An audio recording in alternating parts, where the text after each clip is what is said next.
Hello everyone, Happy New Year! Welcome to In Mom's Kitchen with Jake and Jana. Jana is behind the camera today. Happy New Year, folks. I wish she was up here.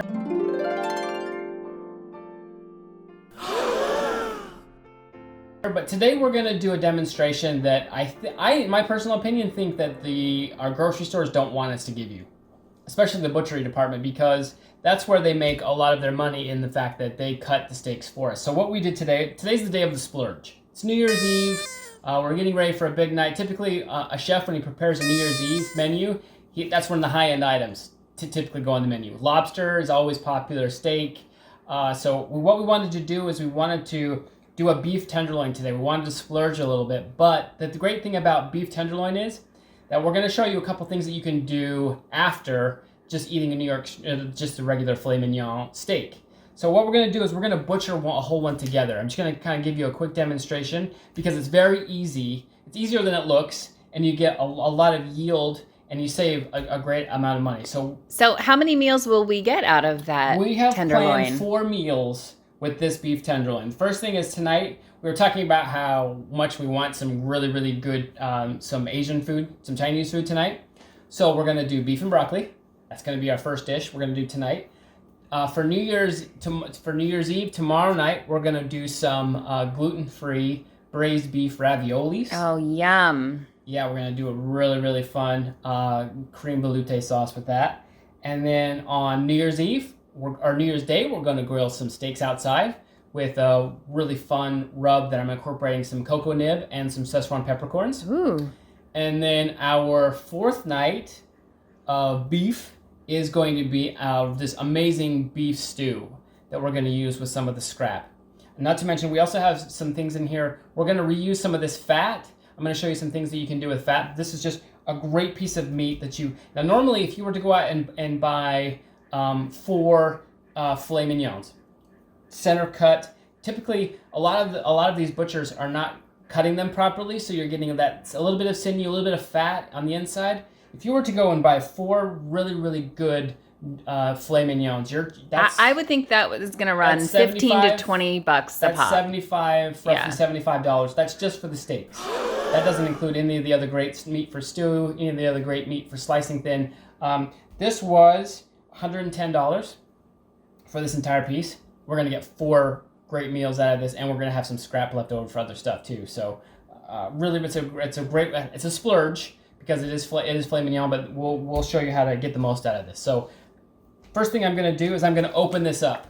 I'm just going to make a small incision because it usually comes in plastic. And again, keep in mind there's a fair amount of liquid on the bottom of this. So I'm going to make an incision on the side. And then I'm just going to slowly drain this into a trash can. One thing that I forgot to mention and give a big shout out to my incredible nieces.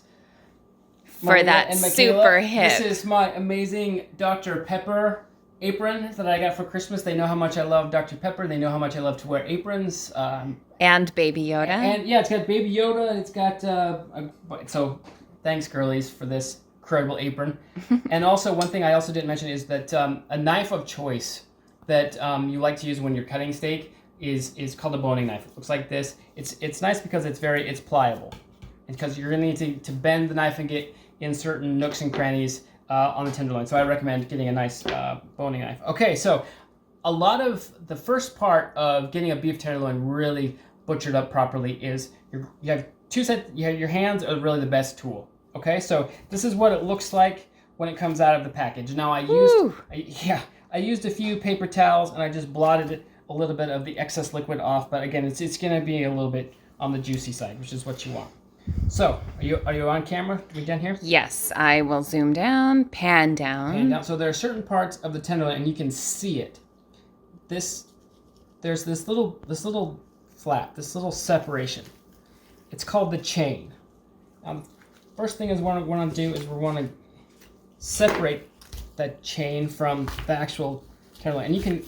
Your hands. Oh, wow. Your hands are the best tool for doing this. Is that meat still good? It is, and we're actually going to take that off, and that's great meat for stewing and other things, but I'm going to show you.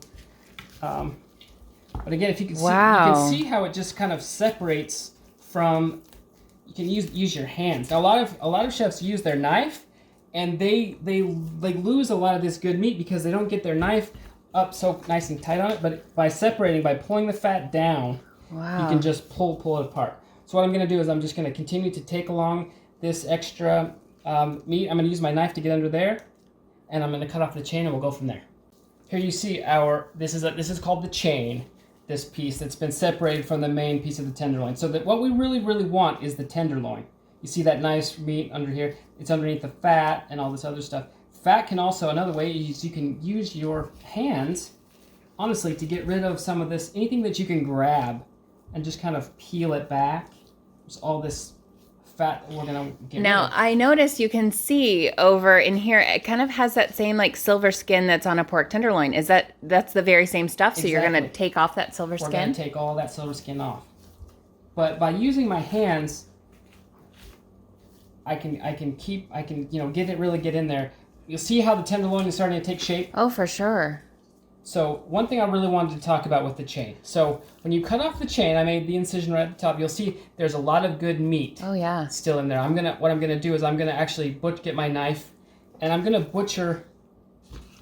separate this beef from the chain. Fat. This meat right here is a little bit. This is great meat for tenderloin tips. If you want to, like, if you have we're actually going to use it for our beef stew, but this is really great in stroganoffs. So that's the meat that they use when you see tenderloin tip on a menu. That's what they're using. Not necessarily. This is really great for stroganoff, but you'll see that's really really good meat. And another thing too. So after we cut off a lot of this good meat, you're still going to have this nice chain. Now what this is, I love this fat. The flavor of this fat is incredible. What I do is I actually, as a chef in the restaurant, when I have these chains, I keep them in the refrigerator. And then there's magnolias. The dogs. The dogs here. I use this as, oftentimes when you're on the grill and when you season it, we call it seasoning the grill, whether you brush it with a little bit of olive oil or spray it down with some cooking spray. Sure. What I like to do over a hot grill is rub this fat over that hot grill, and what that does is that melts that and gives it nice beefy fat flavor on your grill. Right before you put your steaks on, just give it a little rub with this chain fat. It's really really incredible. So it's just a layering of flavors. It's just an using the extra very layer. same. It's almost like a confit, right? It kind of, well, it's more like a compound butter, I would say. It's just, but it's that same idea where you're idea. cooking it you're with cooking its own fat. Exactly. Yeah, so you can just cut this chain in different sections, keep it in your fridge or your freezer, and whenever you go on the grill, give it a good rub down, and it's amazing the flavor you'll get, and your steaks will get that extra. How long will that last? I mean, just for the the process that you cook your steak on that. Oh, okay. But if you put it in your freezer, of course, then you could defrost it and use it a month later. Another great thing that I like to do is put this fat into a saute pot and melt it down. What will happen? It will start to liquefy. Using that fat, I mix it with a little bit of butter and make a beef compound butter. Another thing that a lot of people don't do when they're cooking steak is brush it with compound butter. Give it that extra flavor. It's really really great. We can go over that on another class. But what I'm going to do now is I'm just going to separate this beef and this beef from the chain, and we'll go from there. Here's our chain, nice and cleaned, and I scraped off. See how much meat you get off the chain. Yeah, quite a bit. Don't ever throw away that chain. This can be stewed down. And when we're gonna grill later in this video, I'll show you what I mean when I use this to season the grill, because we're gonna cook our steaks. And also I'm gonna show you beef fat butter. Now that's a trick that I don't talk to a lot. I don't share with a lot of people. This idea of beef fat butter, it really will change your life in terms of your steaks. All right, so now we're to the point where we are. See, there's still a little bit of this little membrane of fat on the top. Don't use your knife for this. Use your good old hands for this, and you can really separate everything. Take as much off as you can with your hands. That way, it makes it so much easier when it comes to using your knife. So this is also a really really good piece of meat, and we'll get to that point, but. Just like you said, with a pork tenderloin or any other type of meat, you see this little silver skin? Oh, yeah. All you're going to do with the silver skin is you're just going to use your knife, just get a small, make a incision underneath. That was a little bit too much. So just get your knife underneath as little as you can and just pull that, just butcher that. It's the very same thing I do with the pork. Exactly. Just get that, just get rid of that silver skin. Try it. I'm not doing a very good job. Do your best to get as under there as close as you can, and then keep it nice and taut. And then it just trim that right up. So you want it, get it as clean as you can, nice and clean. So what I'm going to do is I'm going to take off all the silver skin, and then we'll show you from there. Here's what our tenderloin looks like after we've taken off all the silver skin. Another thing, we talked about having this boning knife. So this end piece, you'll see how it's slightly separated from the main tenderloin. I see that. Because there was a tremendous amount of silver skin and fat in this area here. By using my boning knife, I was able to bend and ply and get that fat out without too many issues. If I was using just a regular old chef's knife, this area would be really, really hard to clean. So now Jen asked a really great question. Where's the Chateaubriand? Chateaubriand is a classic presentation for two. This is the center cut. These are where the best steaks, the best part of the tenderloin is. So the Chateaubriand is right here.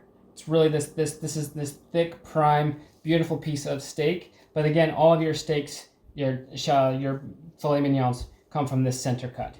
So this piece right here, normally, if I was as a chef, you want to do your best to give the customer a great product and save as much money as you can, so we don't have to gouge them on price. So typically, what a chef will do is with this, they'll put this together and then make those cuts here for a filet mignon. I typically don't like to do that when I'm at home because I have another use for this piece of meat right here. It's not quite as tender as the center loin. It's still really, really good meat. So I like to get my knife and just separate that piece, and we're going to use that for our beef and broccoli tonight. We're going to slice it thin. It's again still a very, very good piece of meat, but in terms of having the best steaks come from the center. So what I'm going to do is, I'm going to separate that. Oh wow, that's a lot of meat. Yeah, it's a tremendous amount of meat, and I don't want to lose any of that. So what I'm going to do is I'm just going to make a cut. You'll see the line right here. Oh yeah, I see it. I'm going to make that incision. I'm going to save this for. This is also really, really great. We're going to use this in our braised beef ravioli, which we're going to make. Great pot roast. Sear this off and cook this in the crock pot. Really, really nice piece of meat. So I'm going to separate. I'm just going to take my knife and just cut right along the line. And I'm going to remove this extra piece of fat, and we'll show you what we do after that. Here's the completed product. So see, I trimmed off all the extra fat and all the silver skin. That is still a very, very nice piece of meat. If it was me as the chef, I wouldn't serve this as a steak in a steakhouse. I would use it for other things like we're going to do. We're going to use that tonight. So for our beef and broccoli. For our beef and broccoli. So here is our beautiful. So the piece of meat that we cut off came from right here. The great thing about most meat, especially beef, chicken, nature has a way of showing us where to cut. There was a very clear and distinct line on where to make this cut. And this piece of meat, by using our hands and separating it, it made it very clear what to do. That's an amazing piece of meat. So here's the top portion of our beef tenderloin. Now, if you flip it over, you'll see that there's a fair amount of fat on the bottom. Using our boning knife, we're going to do exactly the same thing that we did with the silver skin. We're just going to get our knife under there, and we're just going to get that fat off. And again, by using your hands, you can really start to separate all of that. So I'm going to trim, just get under my knife, use my knife and get under this. I'm going to save all of this fat, and I'll show you the reason for that. So I'll trim this up and show you what's next. Here's our tenderloin after I've removed that extra fat. Now, keep in mind, you'll still see some fat and some marbling in there. We want to keep that. The fat that we wanted to take off, when you touch it, texturally it's a lot firmer than the fat. That's this nasty. Well, because that marbled fat is going to help keep that meat really tender. Exactly, because the filet mignon doesn't have a lot of marbling, doesn't have a lot of fat to keep it tender, and so we're gonna keep as much of that fat on as we can. But what I don't want is my guests to bite into a piece of sinew and hard fat, and that's what that is. Yeah. So here we have our beautiful our beautiful beef tenderloin cut and peeled and ready to go. Now you can, one thing I also did is down here at the end is called the tail. This is where this part connects right here. When you get towards the tail, those steaks have a tendency to be a little bit thin, a little bit flat. I typically take a little piece of the tail off, save that for my tenderloin tips. But once you get here to the end of the tail where it's a little bit more tender and it's a little bit more flat, if you have a guest that likes a medium well or well done steak, my dad, give them this end cut because it's a little bit thinner. It doesn't take quite so long to cook. So what I'm going to do is I'm going to get 4 beautiful steaks out of the inside here, and those will be our beef tenderloins, and then these 2 end cuts we're going to use for our beef and broccoli tonight. This is what we've ended up with here. So I have 4, because there's going to be 4 of us tomorrow. We have 4 8-ounce beef center cut beef tenderloins. That's from the middle. Those are beautiful. And they're just, I mean, and if we were to go to the grocery store, you'd be paying twice the amount per pound that we did for the whole tenderloin because of the labor that it takes to butcher the entire steak. But you'll see, I know this video is short, but really it did not take much longer behind the camera than it did. So you can trim up a whole beef tenderloin. And I know I'm a chef and I've done it multiple times, so it's going to take you a little bit longer, but it's so worth it. So if you had more than just 4 people like we did, you could again turn these into steaks. We're going to save this because we're going to roast these and slice them for beef. This is our meat that we're going to use to roast and chop in for the ravioli. And then we have a whole bowl of stew meat here that we're going to use for our beef stew. So we were able to get 4 meals out of 1 beef tenderloin, all prime, super amazing cuts of meat. And the scrap that we have is practically next to nothing. Do your best to save to get as close as you can. And if you have to take a little extra time, by all means, please do that. So we're going to show you next segment is we're going to use the beef butter, show you a little bit of beef butter, and we're also going to show you how to season your grill with that chain meat. Hi folks, welcome back to In Mom's Kitchen with Jake and Jenna. Jake in front of the camera again, Jenna in the back. I wish she was up front.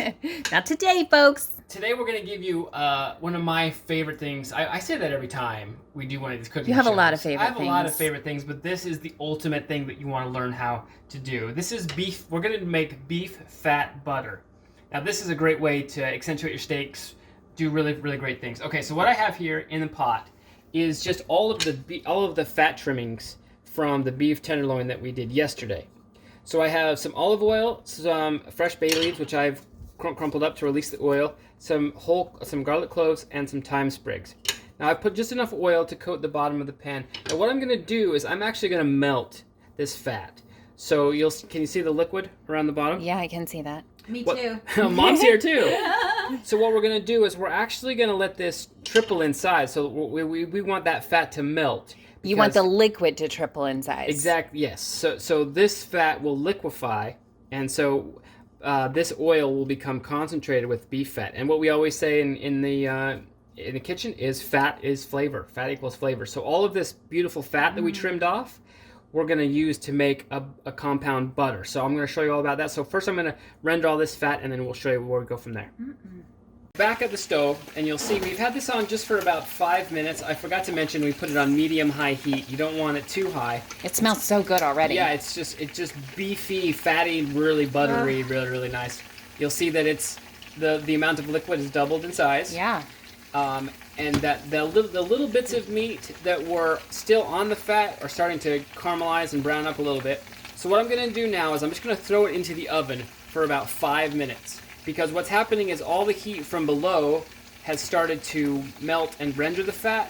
What I want to do now is I want to bake that flavor into the fat a little bit. So I'm going to put that in for about 5 minutes. At 350? At 350, yeah.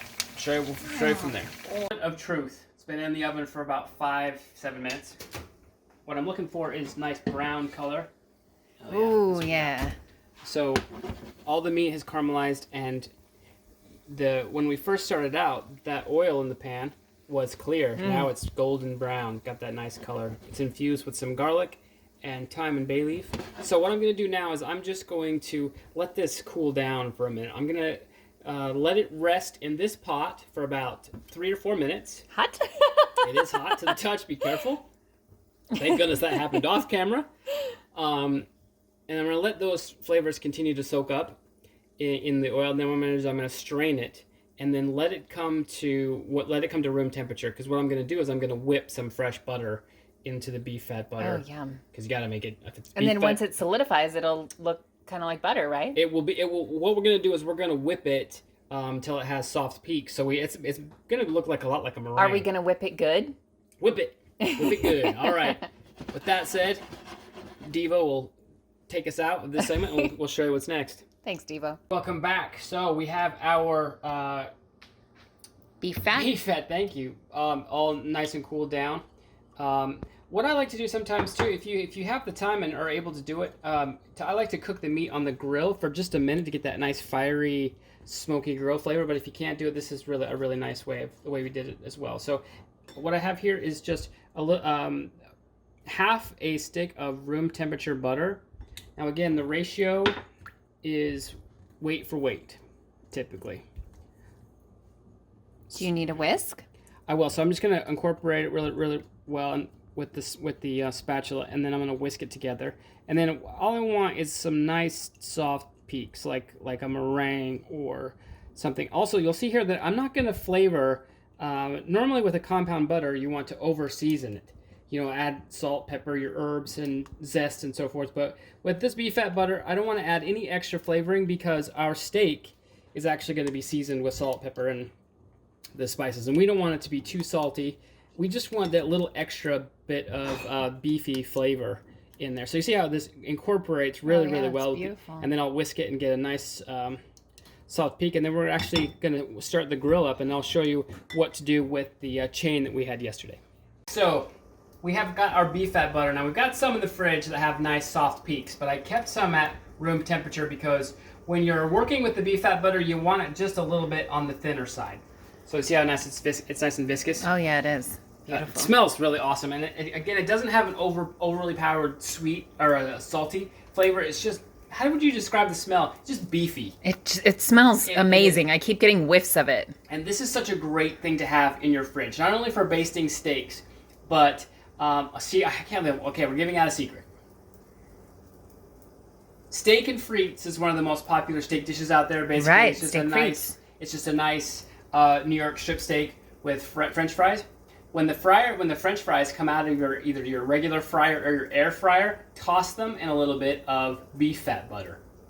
It makes these amazing beefy steak fries. Same thing if you like. That won't make them soggy? No. That's a great question. If it comes when they're tossed, then when they come right out of the fryer, they're super crispy. If you toss that immediately in that beef fat butter, it just becomes just incredibly little steak fries. Same thing with onion rings, beef fat butter. So tonight what we're gonna do is we're gonna have some green beans with some sauteed peppers. We're gonna saute our peppers in a little bit of this beef fat that goes really nicely with our steak. Oh, yum. Also, I have a sauce here for our steak. Just consists of some beef stock, some nice aromatics. Did you put beef fat in there too? I did. I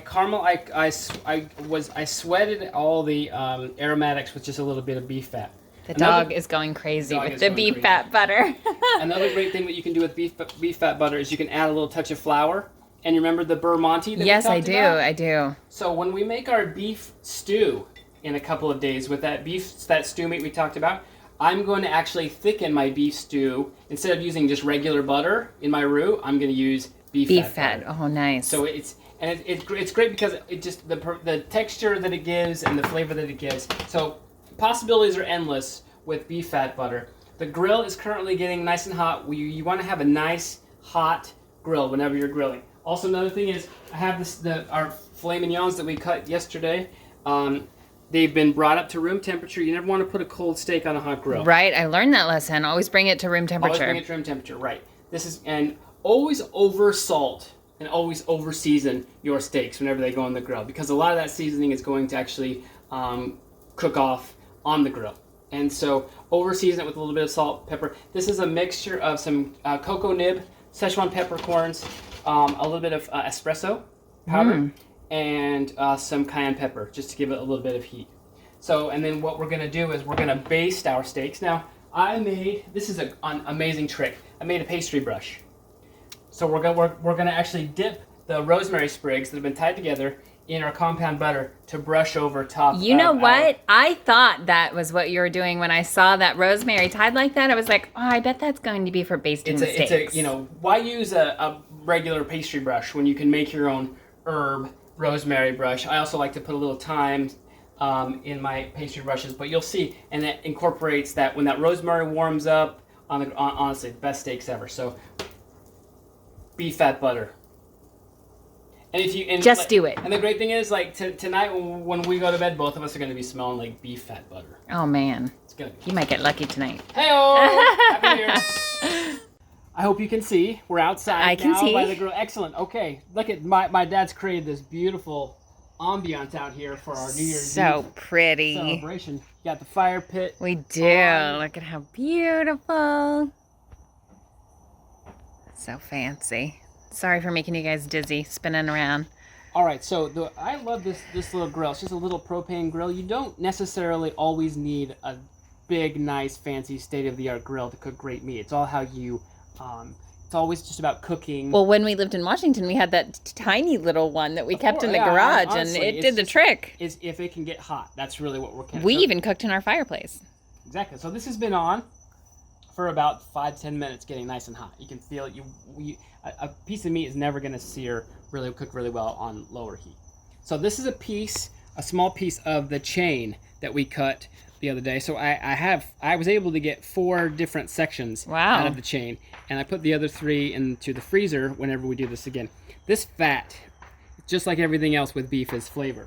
So on your grill grates here, what I like to do is I like to just brush the grill with this fat. You see the fat? Oh yeah, it's loving it. You can hear the fireworks. Hey, we got our own fireworks. Exactly. And I'll get a pair of tongs and do this again so I can really get in there. But again, I'm just rendering that nice warm fat and setting up the grill. So when you cook your fillets on the grates, what you're gonna want to do is you're gonna want to go at a diagonal. What do you mean? Well, you see how the steak is somewhat at an angle? Oh, okay. Instead of being straight up and down? Yeah. That's going to create beautiful triangle grill marks, which is what we want. That's the sign of a really great grill master, if you can get those grill marks. So we're putting... And their grill has this thing in the middle. I found the nice hot spots on the grill, on their grill. So we're just going to put all those steaks... With time with grilling, it's also about timing. So you're gonna want to come over here so you aren't in the light. Yeah. There you go. See? Steaks on the grill. Perfect. And it's been brushed with some beef fat butter. So every time, I'm only gonna flip these steaks 4 times.